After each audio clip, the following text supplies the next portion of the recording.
बिस्मिल्लाहिर्रहमानिर्रहीम। Welcome back. आज हम डिस्कस करने जा रहे हैं how DNS works, understand DNS queries, resolution and filtering. DNS की इम्पोर्टेंस क्या है और इस लेक्चर को समझना बहुत इम्पोर्टेंट है, स्पेशली नेटवर्क एडमिनिस्ट्रेटर्स के लिए, जो आईएसपी में काम कर रहे हैं उनके लिए, और जो बेसिक नेटवर्क्स को समझना चाह रहे हैं उनके लिए ये टॉपिक बहुत ज़्यादा ज़रूरी है। पहले हम ये देखते हैं क्या डीएनएस वर्क कैसे करता है। अब ये ओवरऑल हम एक पिक्चर डिस्कस करनी है।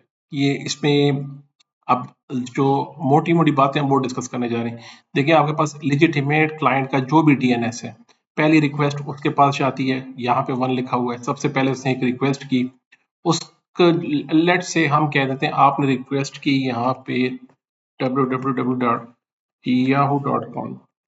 इसके बाद एक और डॉट होता है, लेकिन ये विजिबल नहीं होता। ये वाला जो डॉट है, ये ना टाइप किया जाता है और ना विजिबल होता है, लेकिन बाय डिफॉल्ट ये रहता है। ये हमें डिफाइन करता है कि अगर आपके डीएनएस को, जो लेजिटिमेट डीएनएस है, उसको अगर कोई क्यूरी इसके पास आई है और उसके पास इसकी इंफॉर्मेशन नहीं है। अब ये क्लाइंट है google.com से बात करना चाह रहा है।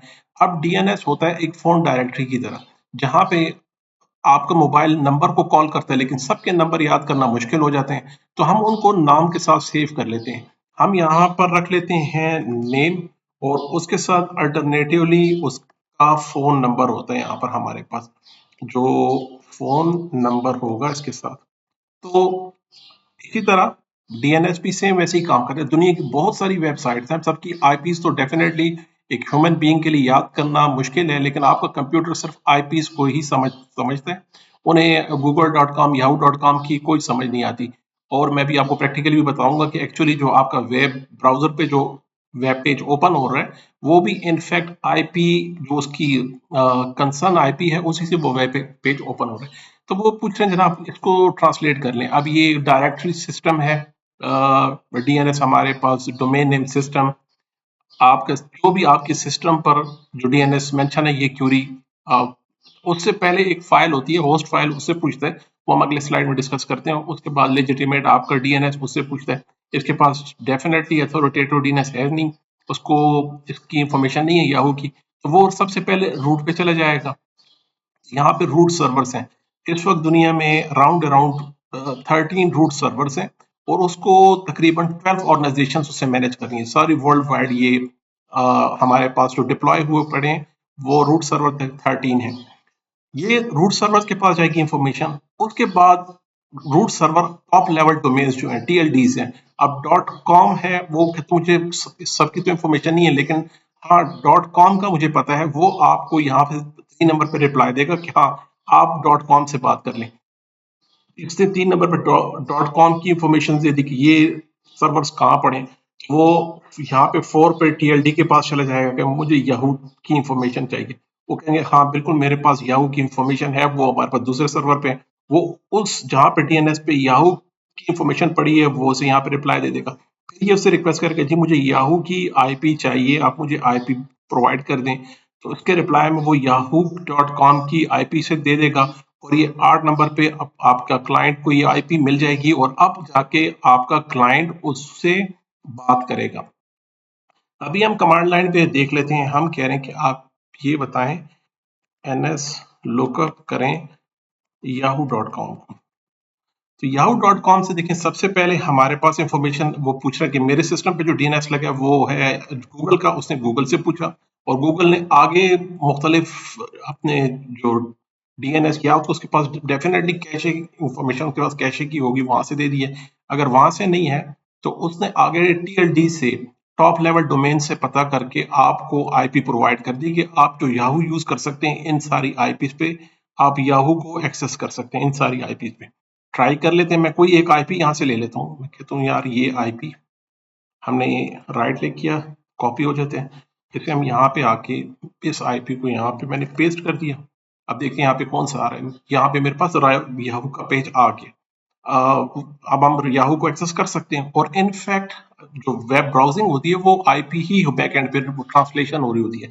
आप यहाँ पे yahoo.com लिखते हैं, वो आपके डीएनएस से पूछता है कि इसकी एसोसिएटेड आईपी मुझे प्रोवाइड कर लीजिए। जैसे हमने देख लिया, यहाँ पे आपके पास वो आईपी दे देता है, और उसके बाद वो पेज हमारे पास लोड हो जाता है। HTTPS की या HTTP की प्रोटोकॉल को यूज करते हुए। तो ये था टॉप लेवल इसका ओवरव्यू। यहाँ पे आपके क्लाइंट के लिए रिकर्सिव राउट जो डीएनएस इसे कहते हैं रिकर्सिव डीएनएस। आपने अपने डीएनएस से पूछा कि कहीं से भी वो मुझे पूछ के ला, वो कह रहे हैं मेरे पास अगर इंफॉर्मेशन नहीं है तो मैं आगे से पूछ के लेकर आऊंगा। ये सारे जो डीएनएस है ये है आइट्रेटिव। इसे आप कह सकते हैं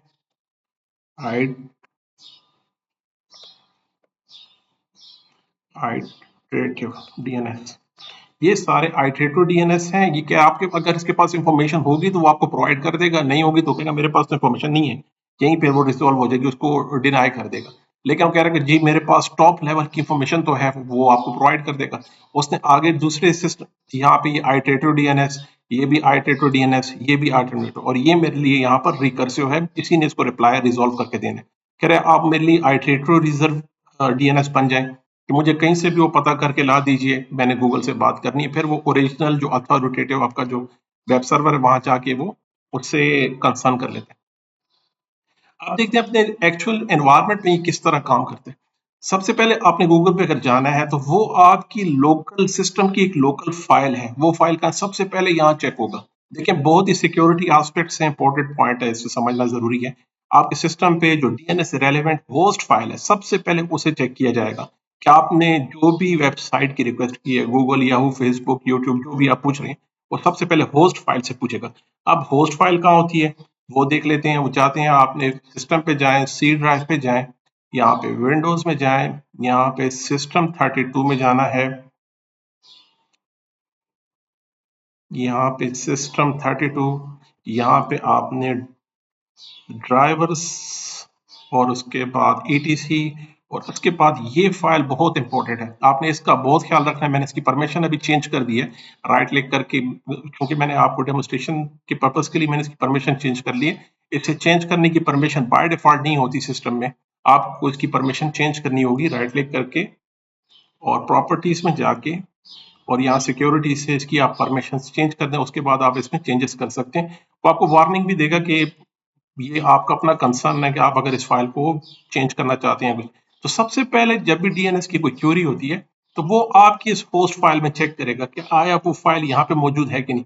लेट सपोज हमारे सिस्टम, मैंने एक लिनक्स का सिस्टम है जिसे मैं टेस्ट करना चाह रहा हूँ। इसकी IP 1.33 है, इसे मैं पिंग कर देता हूँ अपने सिस्टम से। मैं कह रहा हूँ 192.168.1.33, ये पिंग हो रहा है बिल्कुल। अब मैं चाह रहा हूँ कि इसे मैं नाम से पिंग करूँ। ये मैं इसको जिस तरह हम google.com, yahoo.com जिस तरह करते हैं, अब मैं कह रहा हूँ मेरे ऑर्गेनाइजेशन में जितने भी सिस्टम्स हैं उन सबको मैं एक्सेस करूँ। रिमोट एक्सेस आप करना चाह रहे हो, आप इसको पिंग करना चाह रहे हो, जो भी इसके जो IP सर्विसेज आप उसके लेने चाह रहे हो, मैं चाह रहा हूँ वो मैं नाम से करूँ। आप इस होस्ट फाइल में आपके मैंने IP मेंशन कर दी उस सिस्टम की, और उसके बाद उसका नाम रख लें जो जिस नाम से आप उसे एक्सेस करने चाह रहे हैं। मैंने लिनक्स रख लिया, Ctrl+S करके सेव कर दिया। अब मैं यहाँ से पिंग करना चाह रहा हूँ, मैं कह रहा हूँ मुझे लिनक्स का सिस्टम पिंग करना है। अब देखें यहाँ पे लिनक्स पे वो पिंग हो रहा है मेरे पास। और अगर मैं ये फाइल नेम यहाँ से हटा दूँ, मैं कहूँगा अगर आप यहाँ से मैं हटा देता हूँ और Ctrl+S से सेव करके दोबारा हम कहते हैं अगर लिनक्स से मुझे बताएं। अब मैं पिंग कर रहा हूँ तो वो अपने डीएनएस से, आपके लोकल डीएनएस से पूछेगा भाई लिनक्स को जानते हैं, तो वो अपने लोकल कैशे में पूछेगा, आगे फॉरवर्डर से पूछेगा, इंटरनेट से कहीं से रिप्लाई नहीं आया, वो कह रहा है भाई इस नाम को तो हम जानते ही नहीं है और आगे भी डीएनएस कोई नहीं जान रहा, इसका रिप्लाई तो मुझे कहीं से नहीं मिला। तो सबसे पहले जरूरी बात, अगर आपकी इस फाइल को किसी ने चेंज कर दिया, अल्टर कर दिया, तो सबसे बड़ा सिक्योरिटी पॉइंट ये कि जिस फेसबुक को आप यूज कर रहे हैं वो फेक साइट आ रही है यहाँ से, जिस बैंकिंग एप्लीकेशन को आप यूज कर रहे हैं वो अगर यहाँ पे चेंज हो गई तो डेफिनेटली वो फेक पेज आपके पास आना शुरू हो जाएगा। लेजिटिमेट तो हमने वेबसाइट यूज करनी है, डीएनएस तो हमारा कंसर्न नहीं है, एक्चुअल तो आपका वेबसाइट है। और वेबसाइट अगर गलत या फेक वेब सर्वर से आ रही है और आपने वहां सारी एंट्रीज कर दी, क्रेडिट कार्ड इंफॉर्मेशन, ये सारी इंफॉर्मेशन प्रोवाइड कर दी, तो फिर आप समझ सकते हैं ये कितना मुश्किल हो जाएगा आपकी ऑर्गेनाइजेशन या आपके सिस्टम के लिए। तो ये सबसे पहले चेक करेगा आपके होस्ट फाइल से कैशे में 1, उसके बाद आपका जो राउटर लगा है उससे पूछेगा उसके अंदर भी कैशे बिल्डअप हो रहा है, वो कैशे में देखेगा ऐसी कोई इंफॉर्मेशन है, बजाय इसके कि अब हर बार मेरे पास यहाँ 50 यूजर्स हैं, वो सबके सब रोजाना गूगल पे जा रहे हैं। अब सबकी क्यूरी तो गूगल पे नहीं भेजी जा सकती, तो जो पहले जो रिक्वेस्ट करेगा गूगल की, उसकी इंफॉर्मेशन वो आज के लिए जो भी टाइम पीरियड है उसके लिए वो कैशे रख लेगा। इसका एक एक्सपायरी टाइम होता है, या आवर्स में या डेज में, ज्यादा बड़ा टाइम नहीं रखते हम इसमें। तो कुछ घंटों के लिए या एक दिन दो के लिए हम रख लेते हैं कि अब गूगल को कोई पूछता तो आप दोबारा इंटरनेट पे ना जाइए, अपने कैशे सिस्टम सर्वर में देखें या कैशे स्टोरेज में आपको उसकी इंफॉर्मेशन मिल जाती है, तो रिप्लाई दे दें। कैशे में उसको नहीं मिली तो 4 नंबर पे वो आपके आईएसपी के रिजॉल्वर के पास जाएगा। उसके बाद वो आईएसपी भी अपना कैश बिल्डअप रखती है, वो भी यही कह रहे हैं कि हर रिक्वेस्ट को मैं अब इंटरनेट पे अब सारे राउट जो रूट राउट से दोबारा ये सारी क्यूरी में पूछूं, इसमें डेफिनेटली रिलेटिवली बहुत टाइम लगता है। कि अगर आप इंटरनेट से कोई नाम रिजॉल्व करके आ रहे हैं, अपने कैशे में दिखेगा, अगर मिल गई तो रिप्लाई दे देगा, नहीं मिली तो रूट सर्वर उसी तरह फिर अगेन वो टीएलडी से पूछेगा, टीएलडी उसका अथॉरिटेटिव डीएनएस का रिप्लाई दे देगा। यहाँ पे 8 नंबर पे आ जाएगी रिप्लाई, वो उसे कैशे कर लेगा 9 पर। 10 पे वो आपको लोकल आपका जो राउटर है उससे रिप्लाई दे देगा। 11 पे ये अपने इसके कैशे को अपडेट कर देगा कि जी हाँ ये इन्फॉर्मेशन मुझे मिल गई, और 12 पे आपको ये सिस्टम को ये इन्फॉर्मेशन प्रोवाइड कर दी जाएगी। 13 पे आपका सिस्टम का अपना एक कैशे होता है जो हम मोस्टली जिसे हम फ्लश कर लेते हैं डीएनएस को, जो हम पिछली लैब्स में भी करते आ रहे हैं कि आप जब कोई वेबसाइट में एक्सेस करते हो और उसे हमने ब्लॉक कर दिया, उसके बावजूद भी वो वेबसाइट हमारे पास लॉन्च हो रही है, तो उसके लिए हम कहते हैं कि IP config slash flush DNS, ये कमांड हमें देनी पड़ती है कि लोकल कैशे में जो वेबसाइट है उसे जनाब रिजॉल्व कर लें। देखें यहाँ पे लिखा हुआ है successfully flush the DNS resolve caches. तो लोकल कैशेस से जो भी पिछली जितने भी वेबसाइट्स का डाटा है, मोस्टली हम डीएनएस पे एक वेबसाइट को ब्लॉक कर लेते हैं, लेकिन वो सिस्टम पे फिर भी लॉन्च हो रही होती है, तो वो एक्चुअली या कैशे से वो उसको लॉन्च कर रहा होता है, ये उसने उससे डीएनएस से नहीं पूछा होता।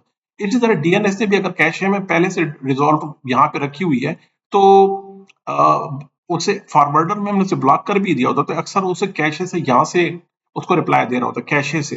तो बेहतर ये कि यहाँ आप यहाँ से आप कैशे को क्लीन कर दें, या हम उसके एक्सपायरी का वेट करते हैं कि जो भी इसकी एक्सपायरी है आवर या 1 आवर, उसके बाद आप इसे ट्राई करते हैं। तो इस तरीके से हमारे पास कैशे की फाइल सेव होती है। यहाँ पे सिस्टम अपने कैशे में 13 पे इंफॉर्मेशन रख ली, 14 पे उसको आईपी मिल गई गूगल की, वो 14 पे उसका गूगल को एक्सेस कर लेता है। अब इसी दौरान एक दूसरा सिस्टम गूगल की रिक्वेस्ट भेजता है 15 पे, तो इसकी इंफॉर्मेशन दोबारा हमारे पास यहाँ पे 15 और 16 एक और नेबर पूछते हैं। अब इसके लिए रिप्लाई आएगा यहाँ से, इस कैशे से, और यहाँ पे जो और आपके आईएसपी के क्लाइंट्स हैं उन्होंने भी गूगल की इंफॉर्मेशन पूछी है, तो वो भी इसे यहाँ से रिजॉल्व करके दे देंगे कैशे से, अब वो आगे नहीं जाएंगे। तो ये था सारा मैकेनिज्म कि आपका डीएनएस किस तरह वर्क करते हैं। अब यहाँ पे सिक्योरिटी पॉइंट्स और जो बहुत ही इंपॉर्टेंट पॉइंट्स हैं वो क्या समझने, एक आपके ये कैशे फाइल्स, होस्ट फाइल, यहाँ पे आपकी डीएनएस की क्यूरीज, ये कैशे, यहाँ पे डीएनएस की क्यूरीज और ये कैशे।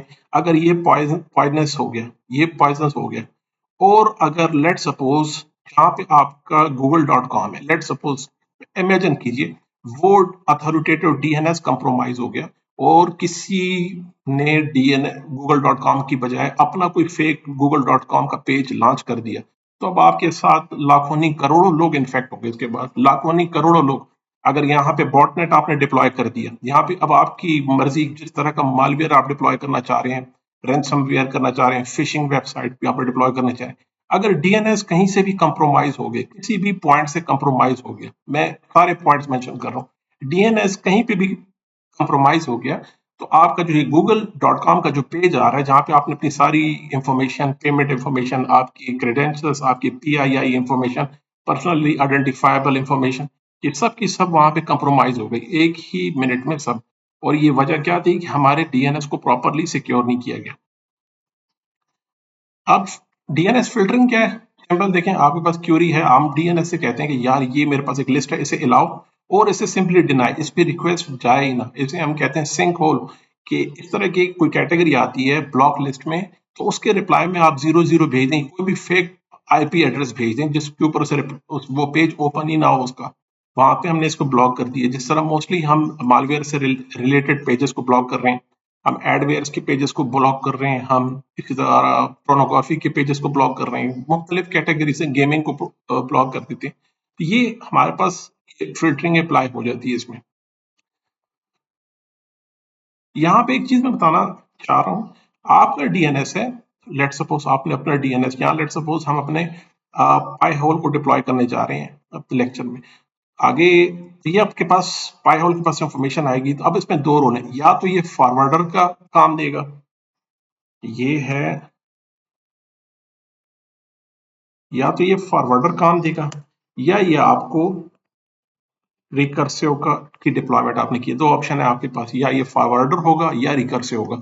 रिकर्सिव की तरतीब इसी तरह है कि पहले भले उसके पास गूगल की इंफॉर्मेशन भी हो, तो वो आपके सबसे पहले रूट के पास जाएगा, रूट के पास टॉप लेवल डोमेन्स के पास जाएगा, उसके पास अथॉरिटेटिव डीएनएस सर्वर के पास जाएगा, वो किसी कैशे की इंफॉर्मेशन नहीं देखेगा। वो आपके पास ये फॉरवर्डर ये रोल प्ले करता है।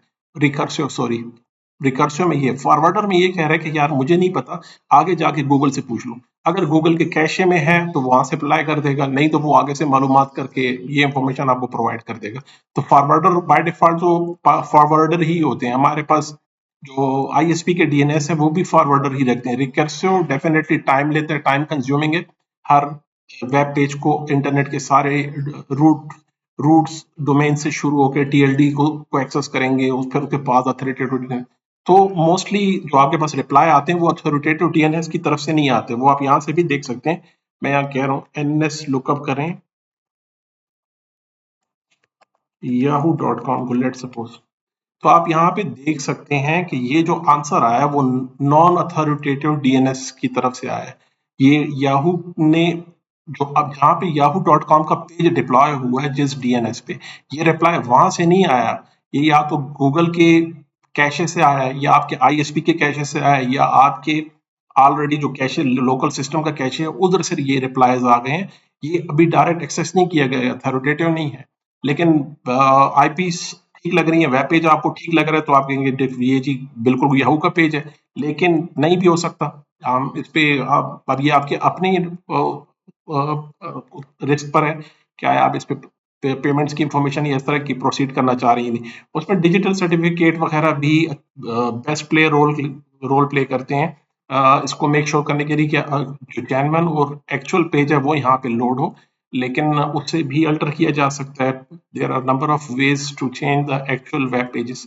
तो ये था जनाब आज का टॉपिक अबाउट द डीएनएस और उसकी फिल्टरिंग, और अगले लेक्चर में हम इसकी फर्दर इसकी एक्सप्लेनेशन देखेंगे। मिलते हैं अगले लेक्चर में जी, अपना ख्याल रखिएगा, अल्लाह हाफिज।